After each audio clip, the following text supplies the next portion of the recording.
place, worm. Prepare yourself. Damn Saiyan.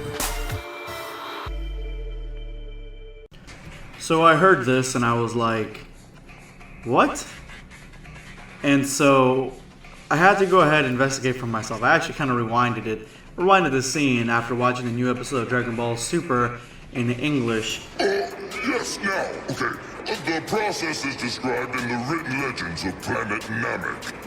And apparently, the instructions on how to make a Super Saiyan God are in the Namekian Book of Legends. Namekian.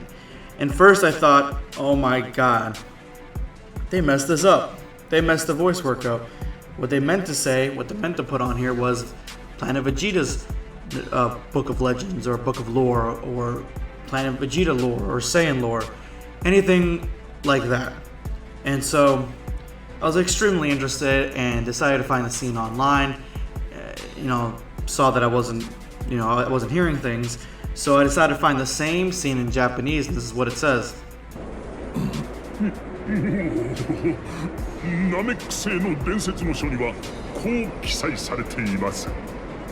The same scene in Japanese says Namekian lore.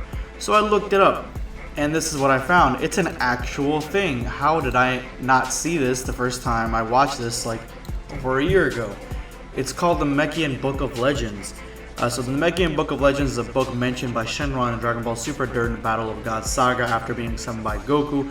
Shenron reveals that the original Super Saiyan God is a figure from Saiyan mythology that currently does not exist, but explains he knows the ritual to create one. His knowledge of the ritual comes from the Namekian Book of Legends.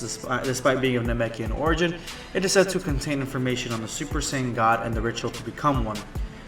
That's huge. Okay, that's not just a little thing that you pass over. That's huge amounts of information for lore. Now, I've been seeing a lot of these. One specific video pop up on YouTube talking about how Dragon Ball does not have any lore. That's absolutely 100% false. Everything, or it doesn't have any canon. I think it is, and that's 100% false. Everything has canon. If it's the actual 100% promoted feature that was put on TV and intentionally put on TV, and something that is the same in both Japanese and English, which actually gives it more weight to be canon than it is canon. This is 100% canon. The Super Saiyan legend comes from the Saiyans. I mean, first of all, I'm trying to figure out how far back this goes, because they did make a movie about Bardock being all the way in the back, in the past, and he became a Super Saiyan when he was with the Plantians or whatever. And so I was always under the assumption that he was probably the legendary Super Saiyan that maybe they put down their stories of, because when you see the Saiyans, the original Saiyans, they kind of are very savage and bestial and all that stuff. And so they don't really seem very, very advanced or anything like that, and they only seem to have the transformation to turn into a grade 8. So the legendary Super Saiyan transformation comes from their mythology, and that's kind of where I thought that came from. But I've never heard anything from the Saiyans themselves talking about a Super Saiyan God. Even Vegeta doesn't know anything about it. So we find out that this Super Saiyan God is known by the Namekians. Is Namekian origin. It's something that comes from this Namekian Book of Legends, this Namekian lore. They know about this Super Saiyan God.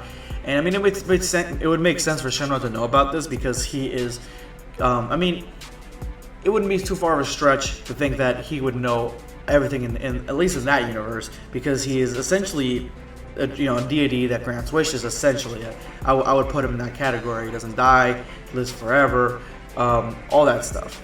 But this is huge, because even though he knows this information, and he is Namekian, Shenron is Namekian, or he just knows it from the universe, that would mean that there's a link between the Namekians and the Saiyans a long time ago, or that would suggest that the Namekians themselves somehow know they're either somehow they're this godly sort of people. They know about all these deities, the deity legends from around the universe, and somehow. And I mean, that's not even too far of a stretch either, because they've created these wish orbs, the Dragon Balls, so they could literally just wish for the knowledge of knowing everything in the universe, and then put this in their Namekian Book of Legends for all the stuff in the universe. So that's kind of a way that this could be handled, or that a theory of how this could come about, or they could be related somehow, Planet Vegeta and Planet Namek. But I find a little bit more hard to believe. I think the more logical route again is that they've wished this knowledge of knowing everything in the universe maybe to one or two Namekians, or maybe like a guru style Namekian from the Dragon Balls themselves. Maybe that's how they knew about the Super Saiyan God legend. They wanted to go ahead and be keepers of the knowledge of the universe. That's kind of, that's weird that makes more sense than Planet Vegeta and Planet Namek knowing each other. I mean, really knowing about time periods and ages in Dragon Ball is kind of hard for the most part, because nothing's really 100% set in stone. Only a few things are. And so finding a time where the Saiyans were able to, because we know a lot about the Saiyans' history. And we know that they were savages. They were stuck on that planet essentially until Frieza Force found them.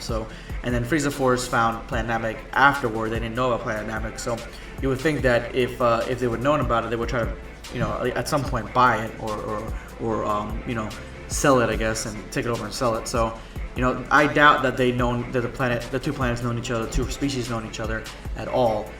I would think that more likely that my first theory that they would wish this information to be given to one of their people, and then they wrote it down in this Namekian Book of Legends.